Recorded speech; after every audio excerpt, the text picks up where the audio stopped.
a duck. So it is a little dangerous.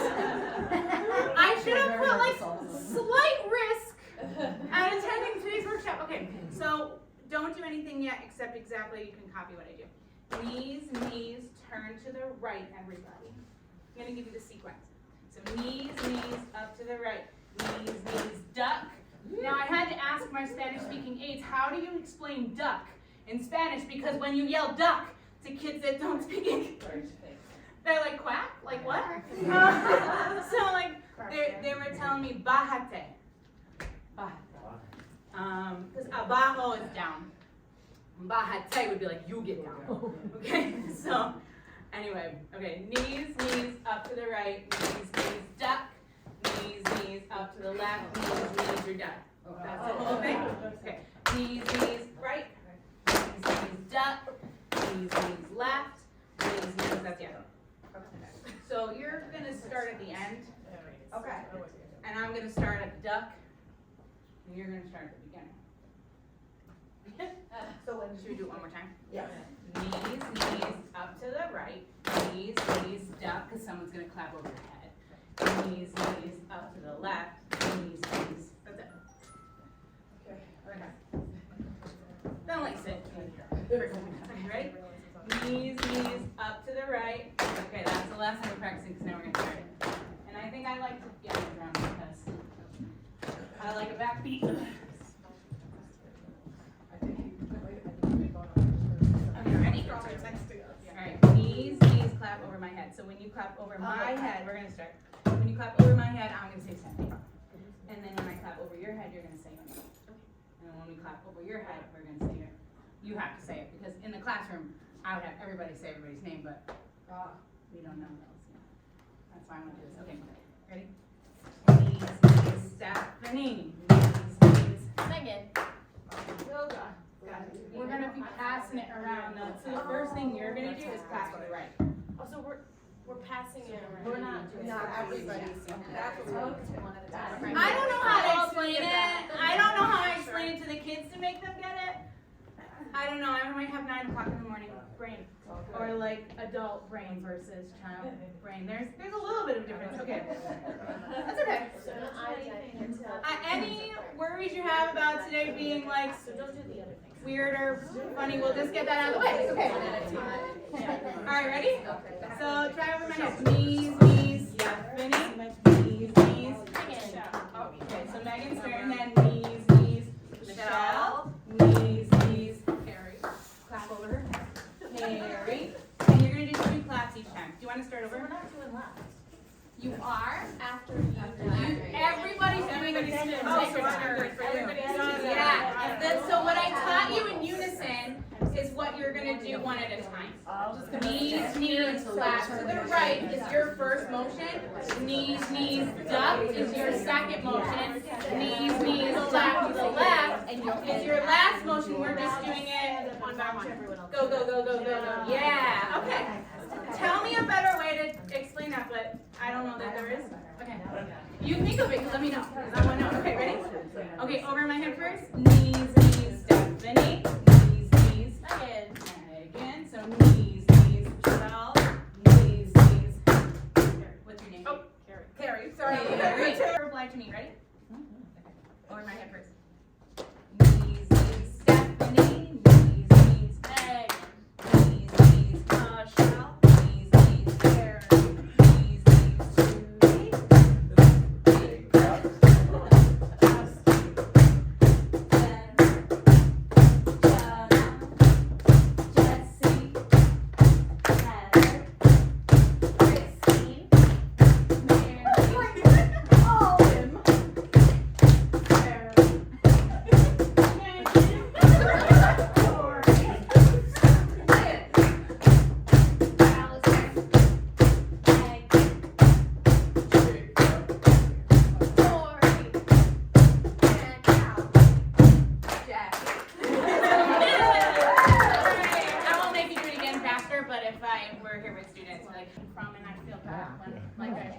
Share something. I don't know where I didn't make it up. Somebody cooler than me did. But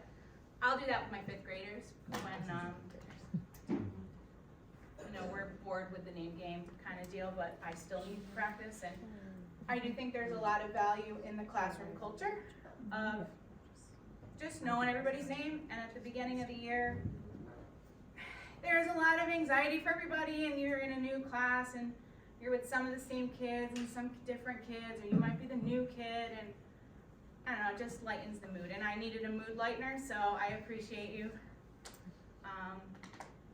humoring me, and we'll see if this works. So I'm Stephanie, and I have some kind of calling, I feel like, for the school day PD need, because I have two little ones, and the Saturday workshops that the Orff chapter offers are just hard for me to be able to do with the stage of life that I'm in, and I really miss it a lot, because those are my people, and that's my, you know, my, what do you call it, like, my team. And like the group chat is invaluable to me, because I text, so does anybody have their Canon rhythm book? Because I can't find mine, and like Rob immediately sends me exactly what I need, because he's incredibly organized and his desk does not look like mine. You know, so having that network is just like the tribe, that's the word I was thinking of. Having that tribe is invaluable to me, and I feel like I'm missing out, so it's really cool to be able to have the opportunity to do this. I called the teacher center and I said, hey, I want to do something like this, can you help me to promote it? And they did, and then Denise said, well, can you do an online course too? It's like, okay, I don't know what that means, but yeah, so she's kind of talked me through that part. But really what I wanted to do is not spend the day at my school with whatever kind of PD was being offered. And I'm the coordinator of my department, so I've made it a big priority to make sure that our PD is music PD, and my admin has been really awesome about allowing me to plan that. But I know not everybody's able to do that, so I'm really interested in having more opportunities like this. I teach pre-K through 5. In addition to a master's in special ed, I feel like the other thing that kind of stands out about my training is that I have the 3 levels of Orff certification. So I was fortunate to that before kids, because who can take 2 weeks out of their summer, or any time really? And it's not only just a time commitment, it's a really big financial commitment, because you have to go 3 hours away. I hadn't heard advertised before, but I did mine at Eastman. You didn't have to be accepted to Eastman, you just sign up for the class, show up, awesome opportunity. They don't do it there anymore. They now do it at Nazareth, where I got my undergrad, but there's other colleges that also offer Orff levels if you're able, but I feel like so many people aren't, and I understand that. And so I was really excited about bringing something that's local, because I don't know what else besides the Orff chapter is local and pertinent to what we do every day. Okay, I don't need you anymore for things. Talking to you. I throw my hands up in the air sometimes, saying, hey, come on, let's go. And it goes on and on and on. And it goes on and on and on, yeah. I throw my hands up in the air sometimes, saying, hey, come on, let's go. And it goes on and on and on. And it goes on and on and on. What part do you think I have to correct most? Mostly, come on, let's go, and it goes, let's go, and it goes. That transition, bouncing down and going back, and it goes on and on, and it goes. Get some every time. But I have a warm up that I do where we say, I am the bear, and I am the who towel. And we say who towel, by the way, to hold the vowel. So I'll just isolate that part and then review that warm up with them, that it's the same concept, and then we get it. What we do with me. Do you need any more help with it, or you're familiar with the tune? Okay. I know my hands up in the air sometimes, saying, hey, oh, come on, let's go. And it goes on and on and on. And it goes on and on and on. Do it again, don't touch it. I throw my hands up in the air sometimes.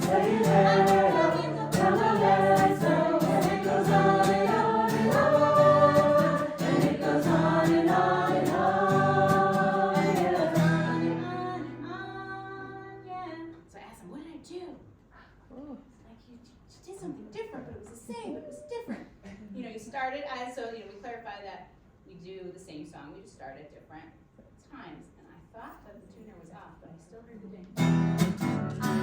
So then I'll let, you know how to teach the canon, but I'll let these people be with me, and then you be your own, but you want to just try 3 parts, because you're cool. Is two times, yeah, 2 times in a row, is that right? Alright, like that? Okay. Okay, your turn. Middle group, good luck.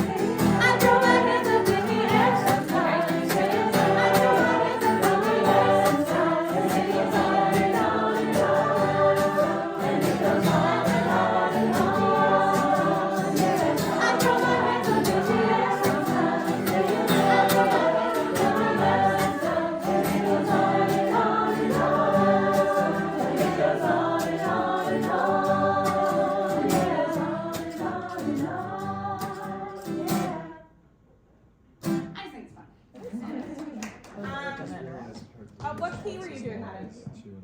E minor. Okay. If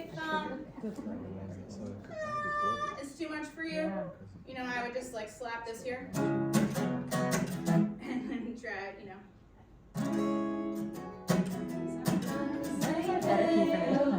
If you want to bring it down, yeah. But I mean, the point of doing that is that I need to warm up my voice. It was more for me than for you. Last one. I guess it does. Have your cake and eat it too. It really isn't too good to be true. You're invited to come and create together. Friends collaborate. Stop it. Okay. The Orff Approach is the ultimate hack for keeping our students engaged and on track. The music classroom is the space where every student has a place. Whether skills are high or low, at music time, all learners grow. Come join in, sing, play, dance, play, revise, and compose.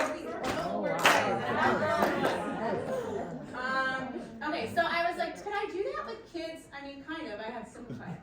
So I was like, maybe when, and I haven't tried this, but I was like, maybe if I am introducing my Orff ensemble and people are like, why does she keep saying that word? Like, what is she talking about? Like, when I say I'm an Orff teacher, like, what does that mean? Most people don't know, and a lot of teachers don't know. So I thought that would be kind of cool. I feel like a snap might make me happier. Have your cake and eat it too. It really isn't too good to be true. At music time, we learn and create. Together, friends collaborate. Our music classroom is a space where every student has a place. Come join in, sing, play, dance, play, provide, compose, or collaborate. How you doing with that? It's too much? Come join in, sing, say, dance, play, provide, compose, or show. It's a mouthful, too much? So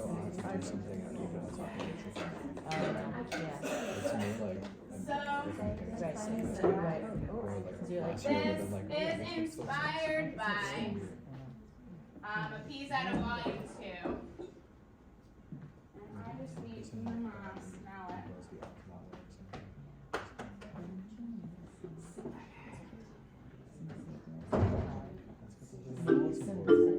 Are you familiar with shifting triads? Yeah, but the kids are. Just taking a C and a D. But what does she say to do? These are my notes from Mary Helen. C, E, D, F. Play left hand plays C on repeated pulse pattern. Okay, Mary Helen, do that. 2 mallets play C and E and then D and F. Oh, so I gotta do it up here.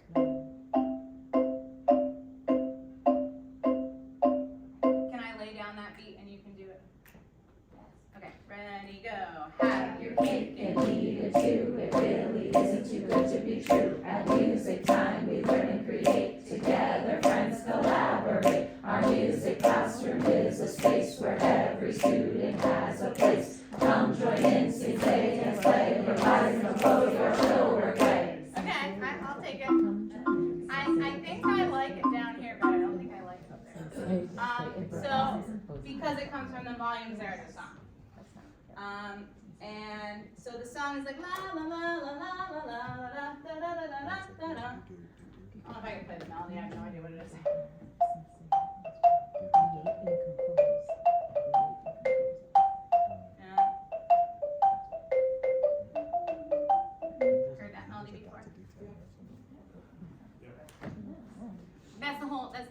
thing, though.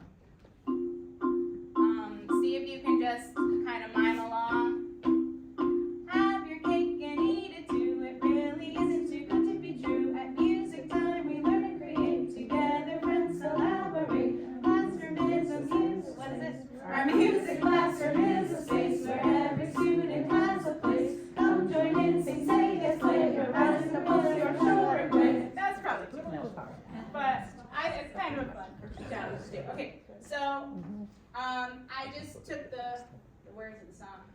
And so Mary Helen's notes are skipped down. I'm not making a skip per se, but can we just walk around with a little bit of a, instead of putting it here, which you're welcome to, you can just walk and nameless and just go. Just put it in your body.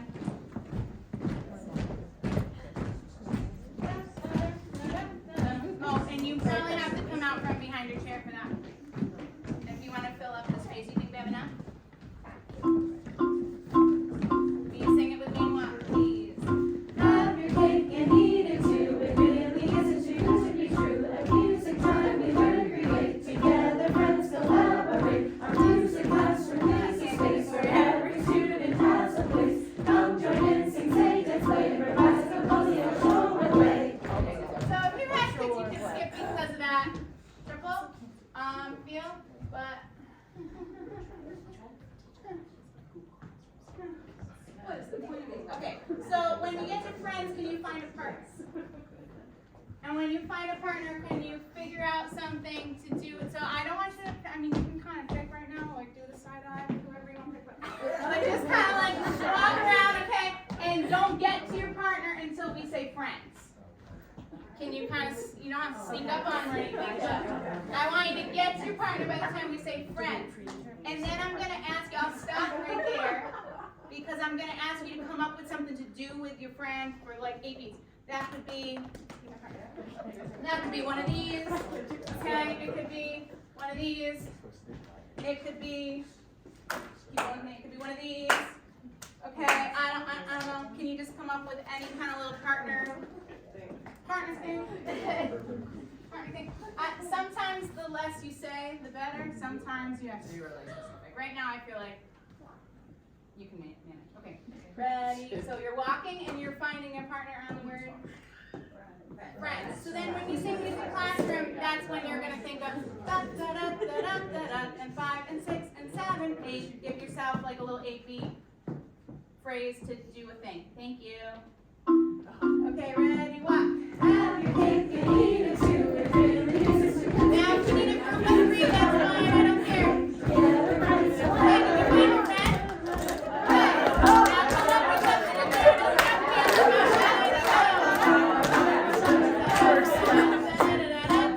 Okay, can you get it in 8 beats, whatever it is? Really good at coming up with something in 3 seconds. That was awesome. Okay, give me your 8-beat thing. Friend dance, ready, go. 1, 2, 3, 4, 5, 6, 7, 8. That was great. Okay, now can you do that while you sing the music classroom is a space where that's too much multitasking, you don't have to. Or do you want to start again and come back to your, like walk away from your partner, come back? Okay, let's start over. So pretend like you don't know each other and then meet up. Okay, 4. Okay, 1, 2, 3, 1. Have your cake and eat it too. It really isn't too good to be true. At music time we learn together, friends collaborate. Okay, are you ready for another challenge? Partner time. Find another partner group and make groups of 4 friends. So team, you and your partner team up with another team of partners. I don't care if it's bigger than a group of 4. I don't care if it's close to whatever you gotta do. And it's something you can do all together. Ready, go. Figure it out.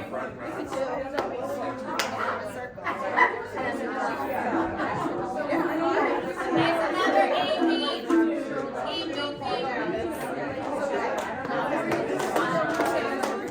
4, 5, 6, 7, 8. Okay.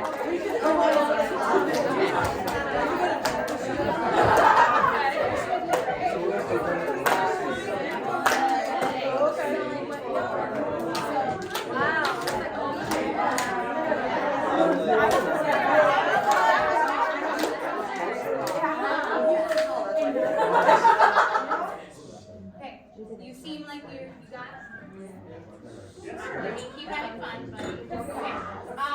So, do you want to start with your one partner thing so you can transition into your two partner thing, or start with a two partner? Flesh that out. Okay, start at the end, and then can we like work backwards a little bit, maybe? Okay, your 8B big group thing ready, go. Okay,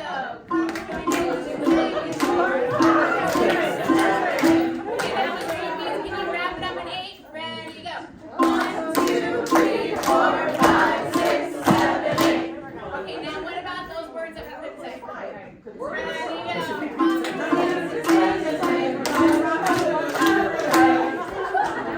Do you have some kind of like ending pose you can do?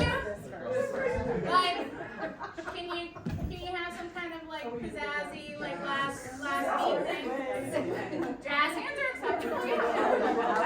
Alright, one more time with the big group, ready, go.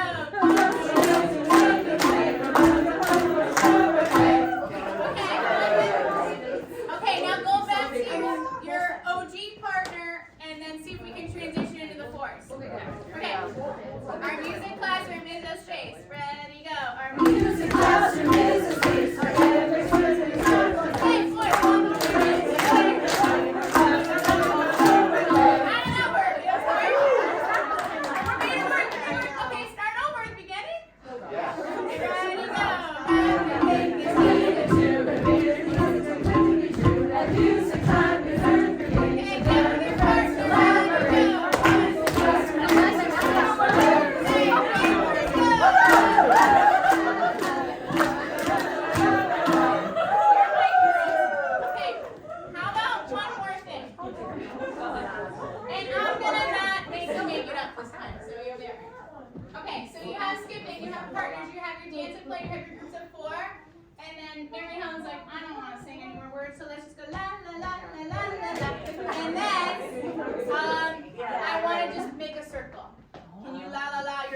To a certain okay.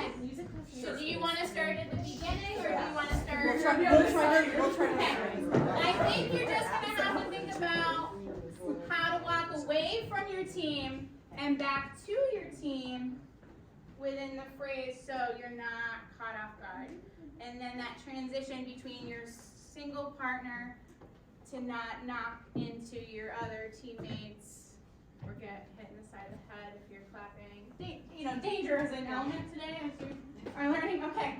Sorry. Beginning, and you're walking with a little kind of a feeling. And here we go. Have your cake and eat it too. It really isn't too good to be true. That music time we learn to create together and collaborate.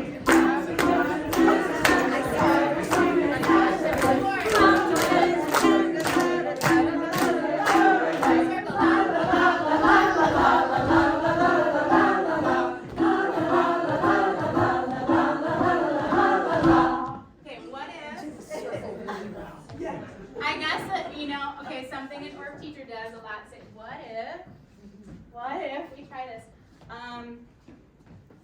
We could move in the circle a little bit. Yeah, how about to the right? Let's try to the right. Da, da, da, da, da, da, and then to the left. Is that not enough? Da, da, da, da, da, that's the middle maybe a little bit. And I always step back before I step in. Does that feel good? Yeah.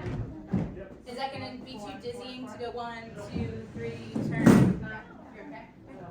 What did you just say? I always step back before I always step back before I step in. You mean as a group? Well, I don't want, they like to just like body bump for lack of a better term. But yeah, let's see, right, 2, 3, and left, 2. Now I step back and in. Does that make sense? I like give myself like a little prep back. Now the kids aren't like with it enough to necessarily do that, but as adults I feel like giving yourself that well, we're not walking backwards, but giving yourself that kind of like little step back is helpful. Okay. Where should we start? Just the circle? Okay. Alright, so once we lock into the circle, how do you think we can get there? I wrote out how to lock. Can we get there with in one round of laws so that we can circle in the second round of laws. Can we law once in place just to see how that feels? La la la la la la la. Okay, and then I'm trying to the right. And switch. And in. And out. Yeah, there. Yeah, I think we need a. No, it just feels right. Alright, can I go play and can you do the whole thing? Sure. Okay, this is your crowning achievement of learning the last one. Are we having fun? You want to start beginning? Yeah. Alright. I totally made this up in my head, so it's really weird to see it happen. Okay, 1, 2, ready, go. Have your cake and eat it too. It really isn't too good to be true. At music time, we learn to create together. Friends collaborate. Our music classroom is a space where every student has a place. Come to learn to learn and play. La la la la la la la la la la la. Right. La la la la la la la la la la.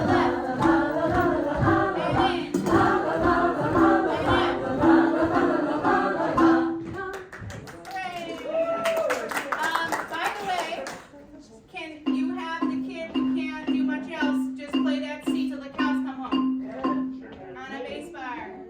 And can you take your other kids and even if you take off the G for them? Okay? Can they do that?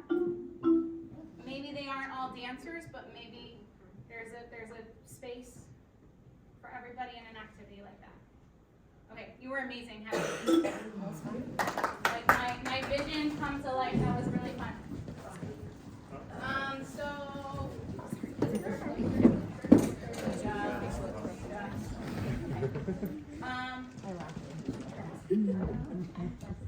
the student that I stole from Orff. Oh, see, I wrote that down. Okay, it sounds like this.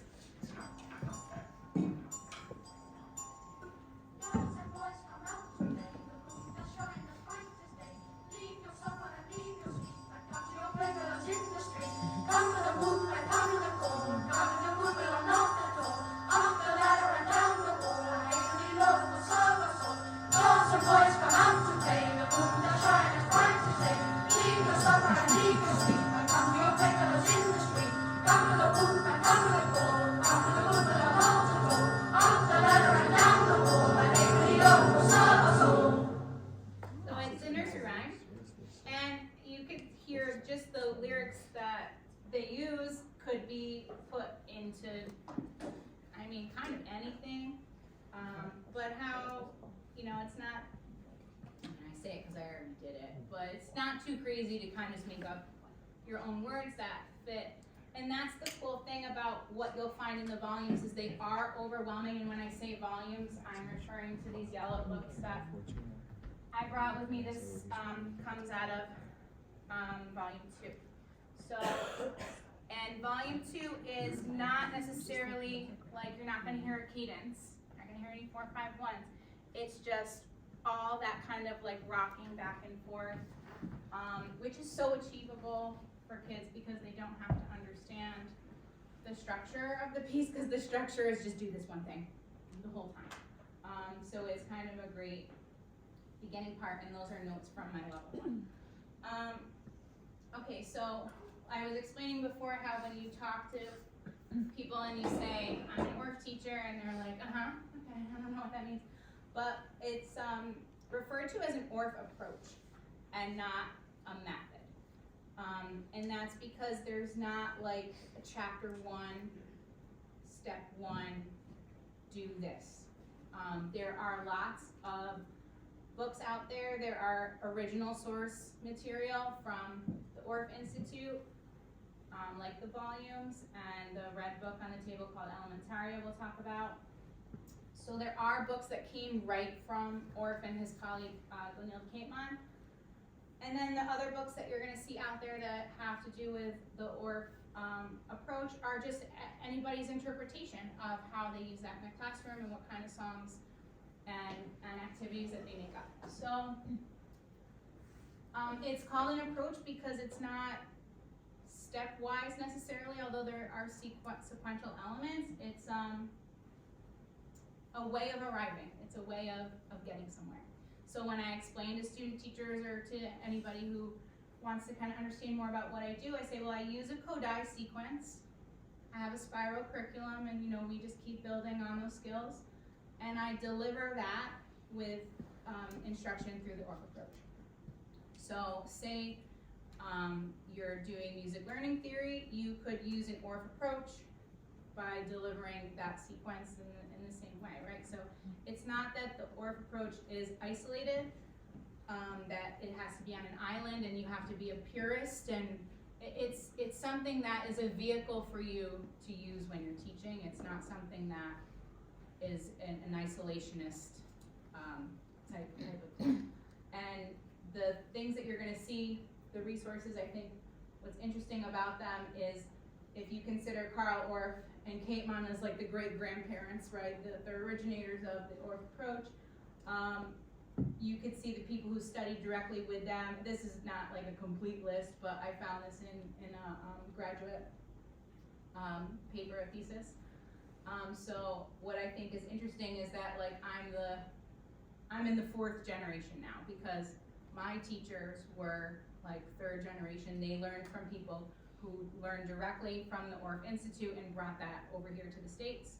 And that's when the national organization kind of started to get together, because there were enough local chapters of people bringing their studies back here and sharing it. You'll see Chris Gandalelis if you use Game Plan. Anybody a fan? Or just of them in general, their materials, a couple of people, yeah. And Judith Thomas lives in Saratoga. She's a local treasure, so that's kind of neat. We were gonna get her to present for us, weren't we? She did. She did It recently. was back when we were at Did that even South happen? Colony before we ended up at Scano.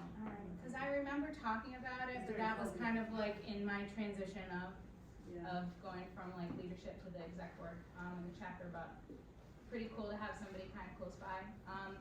This is a quote from Jane Frazee, and she's another like directly somebody who studied at the Orff Institute, and she says Orff's great gift to children is a way of looking at music that deeply involves them in its creation and thereby entails respect for their capabilities. So when I look at my students, I'm looking at my mini musicians whose capabilities are bigger than they are. They really can do so much, even with as many roadblocks as they have in their way. They really are very capable, but an Orff teacher is not necessarily a director. You're more of a facilitator in this approach, so you're taking into account student input, but you're obviously not saying, hey, sky's the limit, what do you guys want to do today? You're like, I gave you some choices there just now, but I have a plan, right? I had a plan of action. I said, okay, this is the kind of stuff we're going to do, and I'm giving you opportunities for input within that. So what you're going to see is creativity within limits, is how I explain it, right? You're giving them choices, but you're in control. You're the puppet master pulling the puppet strings. You're in charge of what's happening in your classroom, but it is valuable for them to sometimes make choices that don't work and that don't make sense, because we often learn more from those moments than we do just from the teacher saying this is the way we do it. So I just think that's one of my favorite things about it. I'll give you a really quick history, because I know there's a handful of people that heard the story before. But the Orff Approach did not happen on purpose. It did not come out of, like if you're familiar with Kodai's life story, he set out to reform music education. Carl Orff did not. Carl Orff joined his colleague Dorothy Gunther, and she was heading up a dance school. And so Carl Orff came on as the music director. And the way that they made it work was that the dancers were to respond to the instruments, and the instruments were to respond to the dancers, and it was a give and take. It wasn't something that was prescribed. The music was all improvised. I'm sure, and obviously the compositions that came out of that filled those 5 volumes. So it's not that they never wrote anything down, but Carl Orff Orff's goal was, and for somebody who composed Carmina Burana, I mean, it's not that he wasn't a complicated musical mind, but his goal was in this role as its director for dancers, and directing dancers who may or may not have had musical training, he wanted it to be as elemental as possible to get down to the bare bones of composition and improvisation and making things very accessible. So that's why he collected, metal instruments that would come from Asian cultures and wooden barred instruments that come from African cultures, right? He's kind of saying, okay, well, an instrument that you can remove the bars off of and just deal with this select group of pitches, that's helpful for what his purposes were, what his goals were. So one of his outstanding students, her name's Gunil Dykeman. It really should be called the Dykeman Approach for how much she contributed to this, but he had the name, and that's what stuck. He was already famous in his own right at the time. So Dykeman assumed leadership of the instrumental activity, and the dance troupe toured in Europe, and they were very successful and pretty popular at the time. But obviously with World War II, everything was bombed and destroyed. So that put a very unfortunate halt to everything they were doing. But after the war, the Bavarian radio somehow gets a hold of Orff and says, hey, the stuff that you were doing with the dance troupe, could you rebrand that and do a series of music for children? And whoever that person was, I should find out, because that person is the person who came in and said, let's do this with kids. And that's how this happened. That the broadcasts were very popular and they caught on really quick, and people wanted to know, how did you do that? Like a recording like that on the radio, people were like, that's kids playing? Like, tell me more. Like, what did you do exactly to make that work? So his whole approach, I don't know that they had to make too many changes from what they were doing with adults to what they ended up doing with children. I'm sure that the focus of it being childlike was probably a little more at the forefront.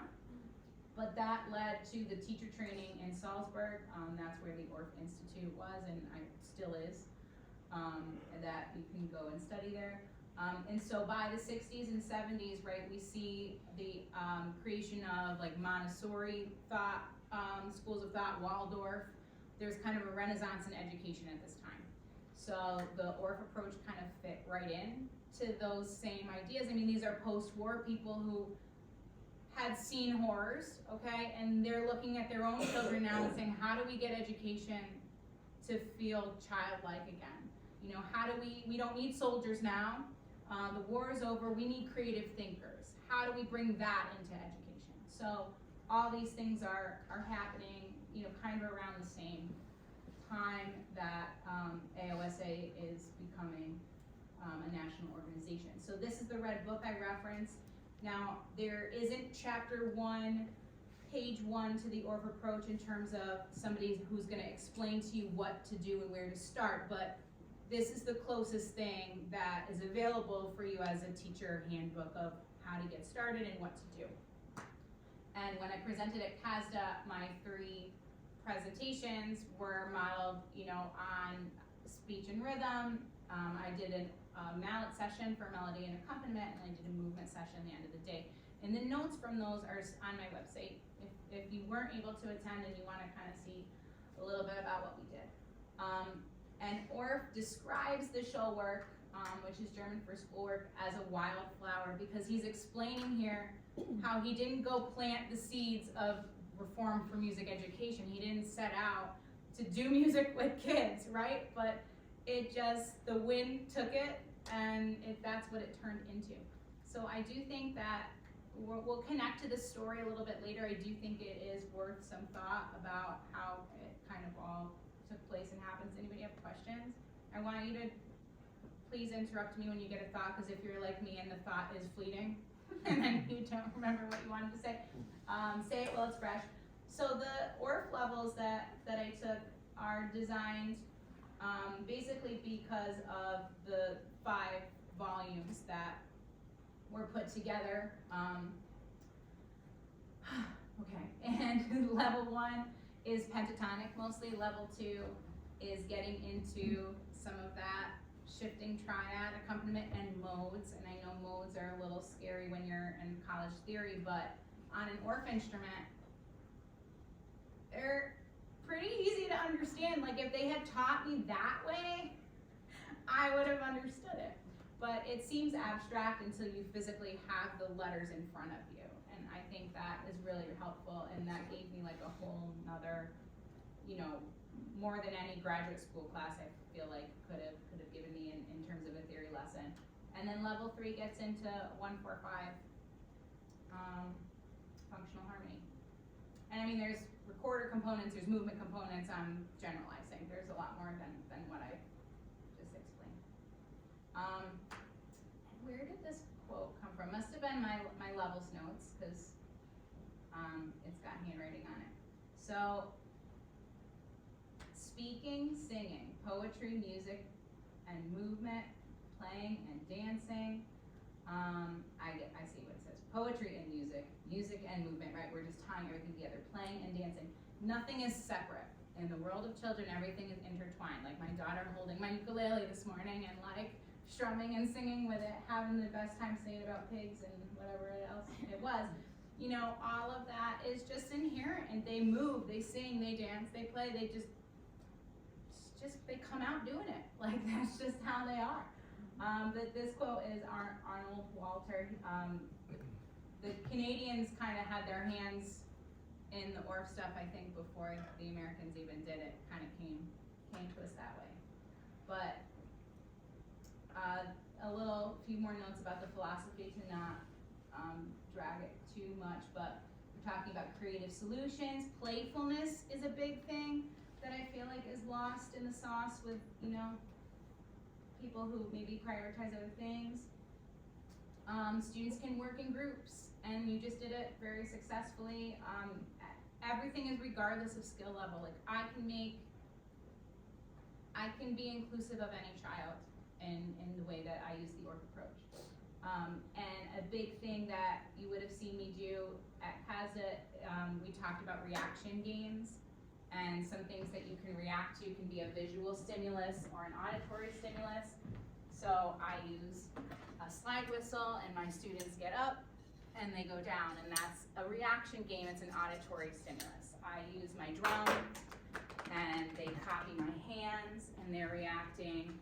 If you tap your knees as I tap my drum, you know, they're copying everything that I do, and we're developing what I'm going to call sensitization, right? They're becoming sensitive to an auditory stimulus. They're becoming sensitive to thinking of me as a conductor, right? And those kind of ensemble skills are things that we need to work on as early as kindergarten and pre-K.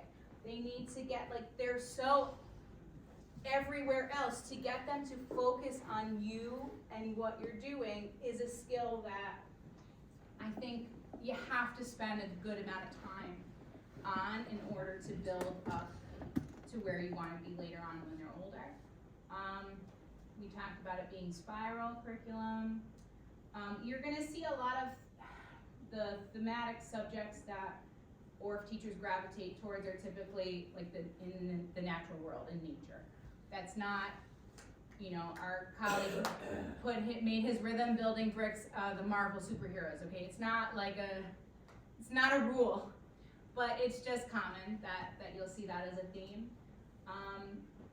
And really, it's just that spontaneous development of ideas. That yes, I have a plan, but that plan is 100% open to interjection and includes time for students to jump in and tell me their ideas. So thoughts on that? Pretty self-explanatory. So that's my whole spiel just about work. One thing that the only thing that Denise at the Teacher Center requested was that for a workshop and a course more so, contain two components. One is universal design for learning, because the grants that make their courses possible, have some stipulations, and one of them is connecting to Universal Design for Learning. And Denise said, do you know what that is? And I was like, well, I mean, I'm sure I've heard of it, you know, like, been around the block, like, you know, so I did a little bit of research, and there's not anything that we're going to talk about that you don't already know. The 3 guiding principles are representation, expression, and engagement. Can you think of how those immediately connect to everything we've just done? So sometimes you need more administrative language than you do music language when you're speaking to other stakeholders. So I do think that this is very helpful, even though you probably came here to escape talk that has to do with that.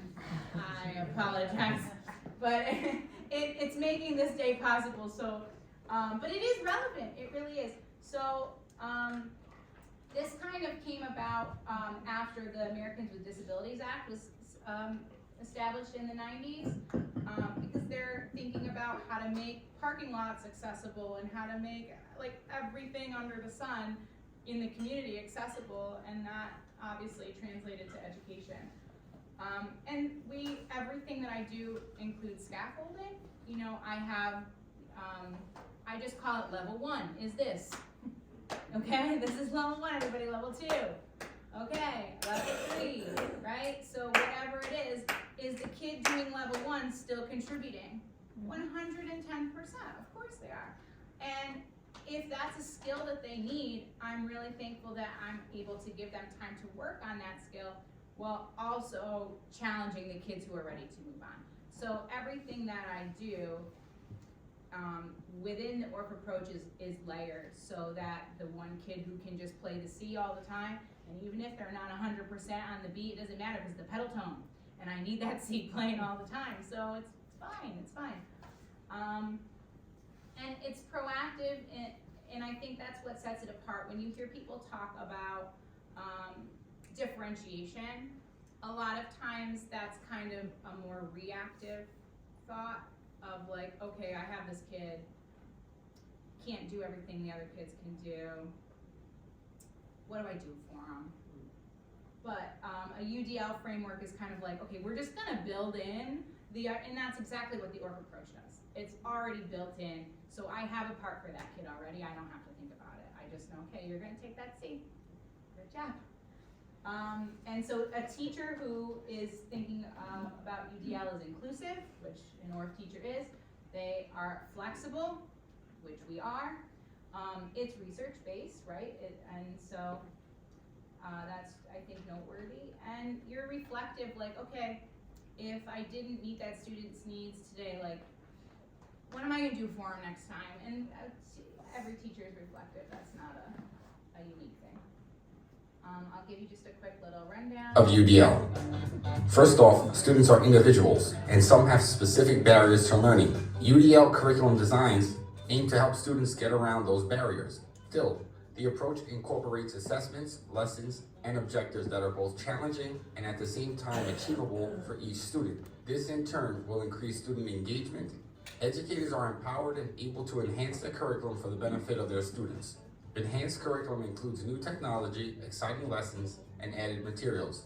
Other than removing barriers, UDL should also build on student strength. Too often, educators spend all of their time focusing on deficiencies as opposed to accentuating student positives. He sounds like Mike Perry to me, by the way. Sounds like my other teacher. Okay, so benefits of UDL, pretty straightforward. We just explained it. To incorporate it in a general classroom, like in a high school classroom, middle school classroom, this is where that, like, okay, we're gonna just offer that menu of choices. Does the kid wanna do an oral report or a diorama or a, book report or whatever? They just kind of gave you a menu, like, do one of these assignments, pick one. We kind of have that because, like, I'm offering you, okay, do you wanna play an instrument? Do you wanna do the movement? Like, what's your jam? How are you gonna contribute? And we obviously use a variety of materials, and we vary our presentation where I'm gonna introduce something to you that you have to listen to first. I'm gonna give you visuals. We just naturally do all that. So it's accessible for everyone. We have multiple modes of expression. The students can contribute in so many different ways, and they're obviously actively learning. So I have some notes here about how the Orff Approach aligns with the UDL framework. ChatGPT gave me this information. So because that's not a human, I would like you to, I have 5 papers. I'd like you to just get in 5 little teams, and I don't care whose team has more people, I could care less. So just join a little team. Should I just like hand them to you, just like do one of these? Okay, if you have a preference, there's multiple means of engagement, representation, action and expression, developmental and child-centered learning, or collaboration and social learning. Please join a team, and you can stand, you don't have to sit. I'm gonna give you like just 5 minutes, barely maybe.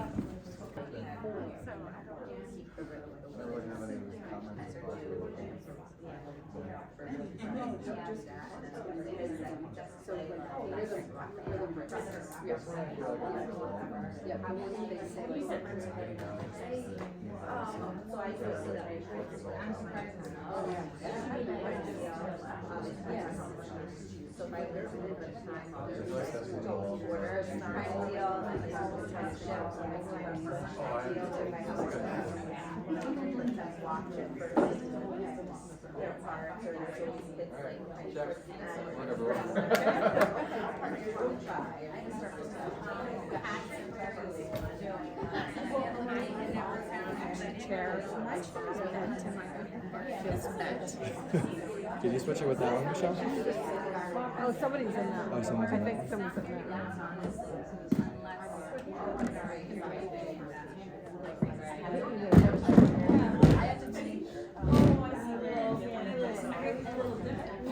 Oh, yeah.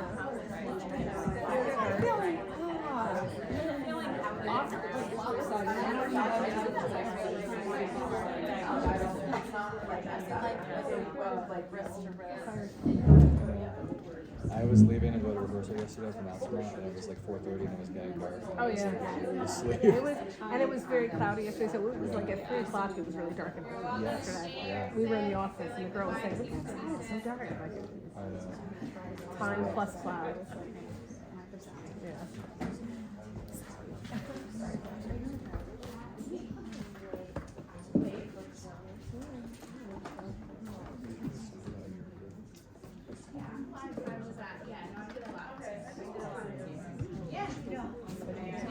I worked really close with Dr. Campbell. I took all of her, And I suppose do it this. said, I took yeah, her, this her is the student one teacher. that So means, I like, guess why, ours is, like, students. the reason why I have like such a yearning for this, I think, is because like, and I'm not a St. Rose alum, but like I felt that loss hard because it was a loss for our community. Like for SEC to be the only standing, you know, you could take a music class at Skidmore maybe, like where else? Anywhere else? But to have to go 3 hours from here to study, my next plan is to get, because my husband did his master's in teaching at Clarkson. You can get a master's in a year. So say somebody comes back to the area with a music degree and they need a master's, or they have just a, not an ed degree, just a music degree. Like I want to make that, like get them to do a music content area, right? Because they just, when my husband signed, he did tech, and so his content classes were just him with like, and one other student, like talking to somebody in the field. So like sign me up, I'll take a student teacher for the whole year. That would be the best thing to ever happen to me. You know how much I love to do that. But that, I think it's just terrible to me that like we're sending people away instead of bringing them here. And that we don't have St. Rose to kind of keep it moving. And you know, the Orff chapter felt that really hard too, because we used to do our workshops there, and what an awesome space. Anyway, I'll try to lighten the mood now with some talk about UDL. Okay, if you were the means of engagement team, and this slide with the sugar bowl looks familiar to you, do you want to tell me your quick thoughts about it? Does it make sense that we use multiple means of engagement? Any questions about that, right? Sure does, we can definitely do it. Does this slide belong to anybody with a flower on it? Yeah, any thoughts that you'd like to share? Sounds good. I like the second under the Orff Approach, the Yeah. bottom paragraph. It's just like, everything that you do, like, whether it's speech, whether it's singing, whether it's playing, whether it's listening, whether it's moving. Yeah. And that's exactly what I somewhere put another slide about that, right here, that you can just have so many starting points, right? So like you can pull kids in literally from anywhere, and that's big. And in Elementaria, there's like a whole page about like different ways to just extend a piece. So you have something that is simple that they like, you're like, okay, but it's not enough to like perform it. Like, what do I do? She's got a whole page for that. Any other thoughts on the means of expression? I'm not like quizzing you. We just talked about scaffolding again. Yeah. And, how like some of the, higher level learners could do more improvisation, and I had talked about like Rattle and Rock and how Oh, yeah. how they have the YouTube play along. Yep. And how like for like the xylophone and the glockenspiel parts, I have them improvising for that part, but then there's also the easier parts for. Right. You have your challenge for the kids that can handle it. You have your steady beat for the kids that's where they're at, and that's their contribution, and it's equally valid. It's all important, because can you improvise if you don't have a framework to do it over? No. So it's just, so cool to have like all the puzzle pieces that just fit together, and all of them are important regardless of how complex or simple that they are. Talked about this already. Who's my child-centered learning team? Yeah, we just said that we agreed with what it said, and we felt like I feel like Orff lends itself very well to child center, because the children are doing, like they're creating, they're singing, they're moving, and it's about what the children can contribute to the activity or the whatever's going on in the class. Yeah, I don't know, like, I just never heard anybody else really talk, like, and I don't, to be honest, I don't talk to them any teachers who are not Orff teachers. Disclaimer. But, I mean, are there other approaches that really talk so much about student involvement and student contribution and student input? I mean, I'm sure I'll tell you what, it's in the standards. It's in your APPR, highly effective teacher. That's what it says. So, I do think that's really big. How about collaboration and social learning? I mean, is there any component of what we do that's not social emotional? Because I mean, when they were handing out those grants, I was like, listen, everything I do is social emotional. Sign me up. I'll take that funding. And when you're asking for money, you have the luxury a lot of times of saying, and every student in the building benefits when you put your money here. Every student. Don't be afraid to shout that out loud. Any other thoughts? So it's basically the same thing. Talking about UDL is basically how we would describe Orff. It just kind of gives you the language to do it from not a musician's perspective, right? From an academic perspective. And I do think having that language is incredibly valuable, because when you're doing those observation write-ups, that you can tell them about the musical skills you're working on, but you might as well be speaking Greek. To a lot of people, they're intimidated by it, unfortunately. I really do think that's a huge piece of it. Like the principal called me in the one day and she's like, I have to observe the band teacher. What am I looking for? Well,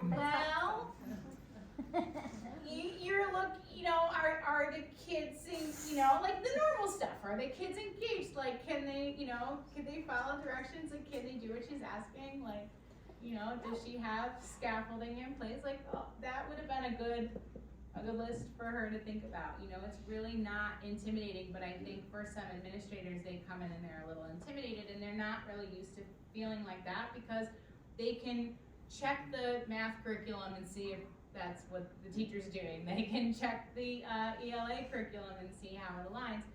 Nobody's ever asked me for my curriculum. So, they just wonder, are the kids having fun? Do you have, really I think that's 90% of your score. Like, do the kids look engaged? Do the kids look like they're having fun? Because you could be doing anything, honestly. Like, what do most people know? Questions about the UDL and kind of that academic language? Okay, the second piece of our tie-in today is culturally sustaining pedagogy, and this is another Denise request. She's like, this is the second thing you have to do, and I was like, I kind of know what that means, but again, ChatGPT for the win to kind of help us to connect the two things. If you ever need to connect apples and oranges, ChatGPT will tell you exactly how they are the same and different. It's really amazing. This came on my Facebook feed, this picture. And I have no idea if the caption is accurate, but I included it because I liked what they said. I don't know that the child it says a child drew this, and I don't know if the child really said this. I did not fact check, but I liked it. She says, humans are woven together. Other people weave alongside me in my own story, and I weave theirs. And that reminded me of what we do. Because you're making an impression on your students are making an impression on you. It's a collaboration. And I was just kind of captured by that picture. I thought it was really neat.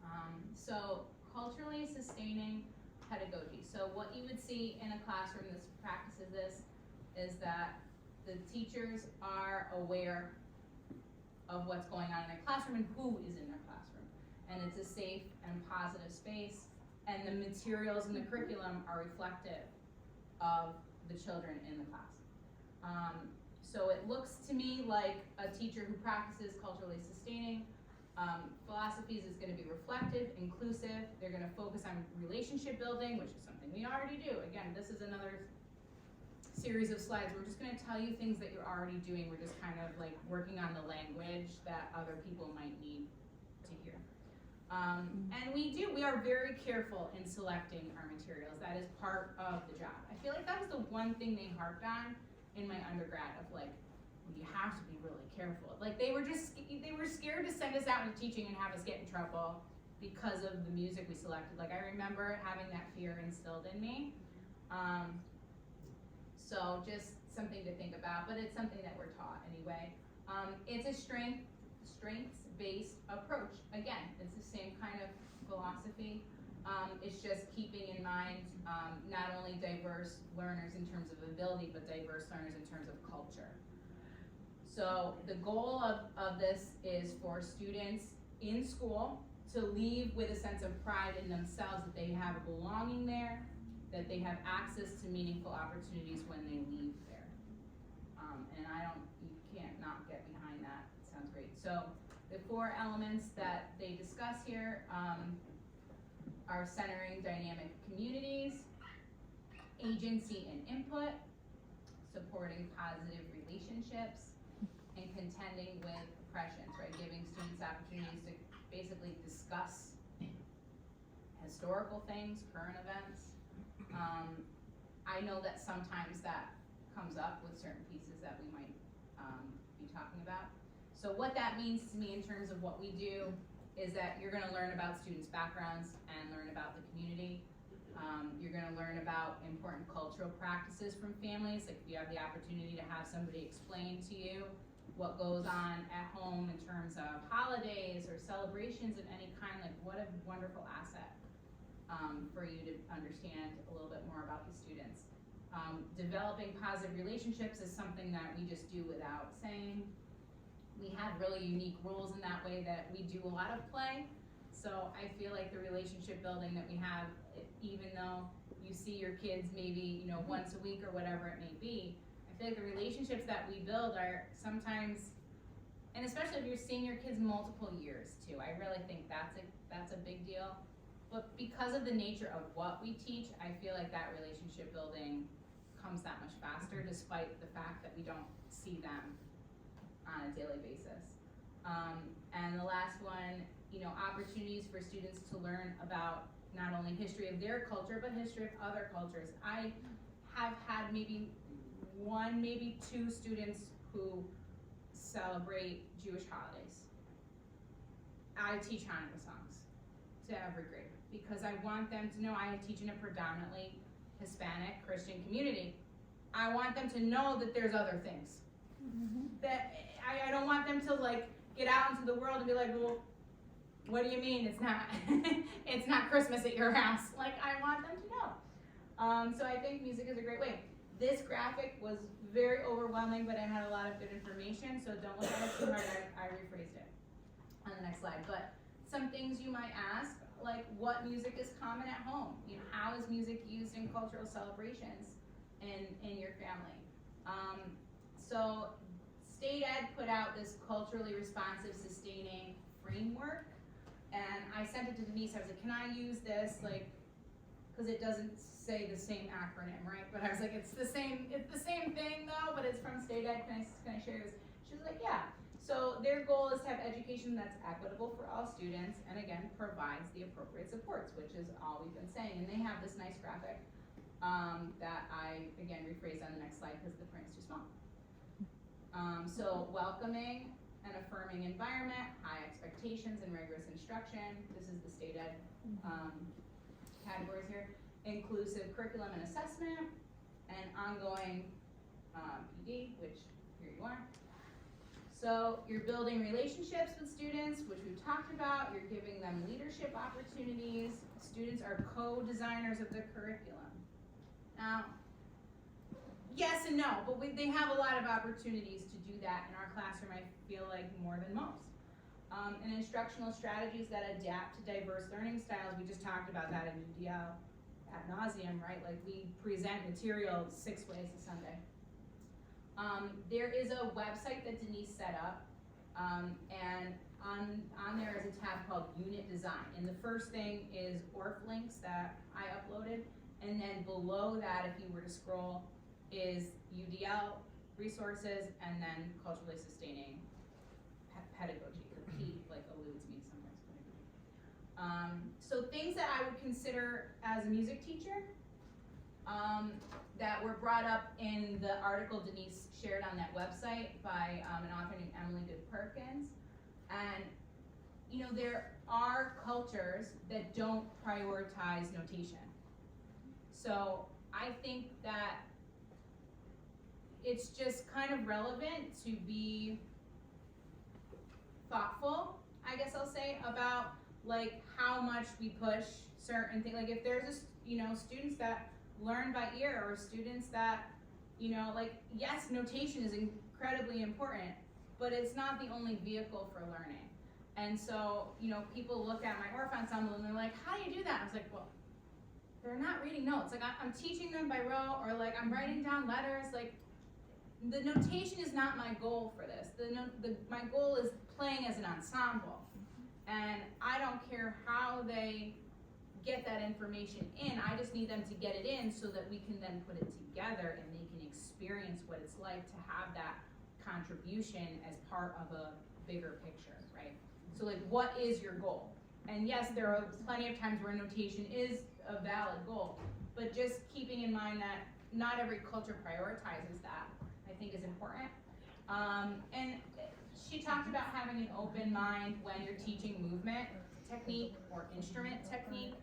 And yes, there are certain ways to play an instrument so that they are not damaged, and there are certain ways to play instruments so they make the best sound.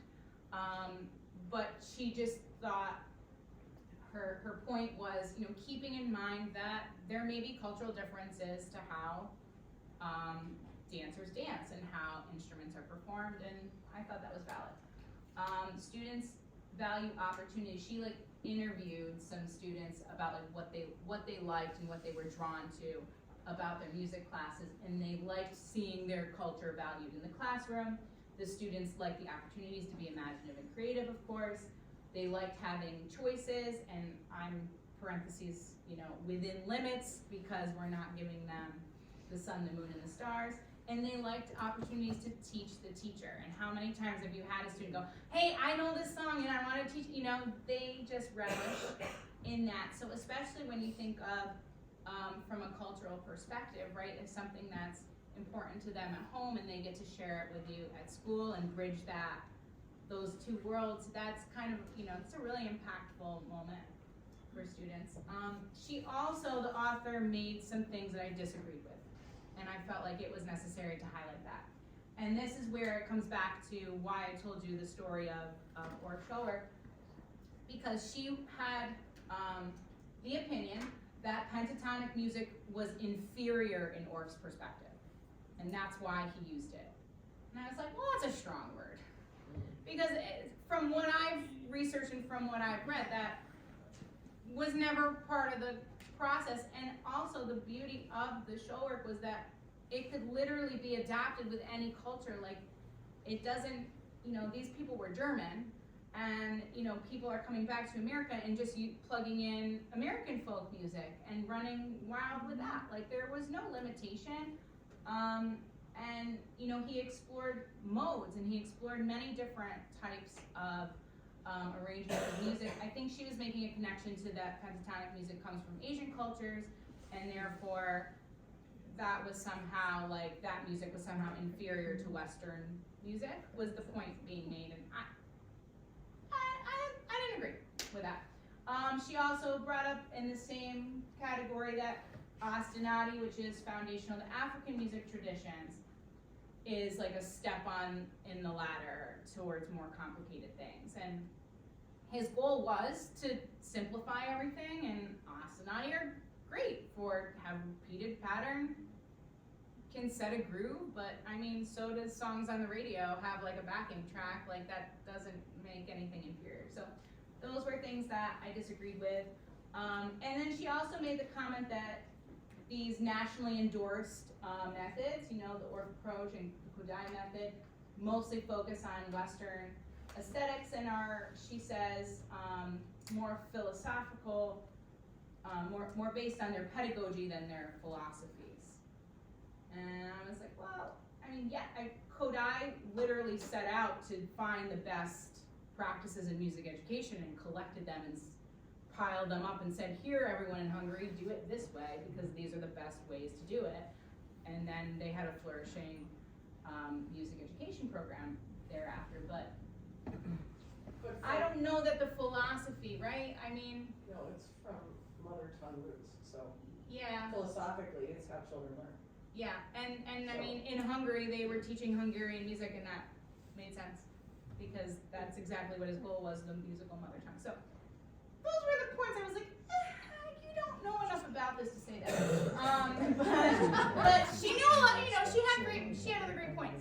So I just felt like I was like, excuse me, Ashley, I have some questions. So I don't know how I explain it makes sense though. That that I'm speaking to what I know, and I'm sure she was speaking to what she knew.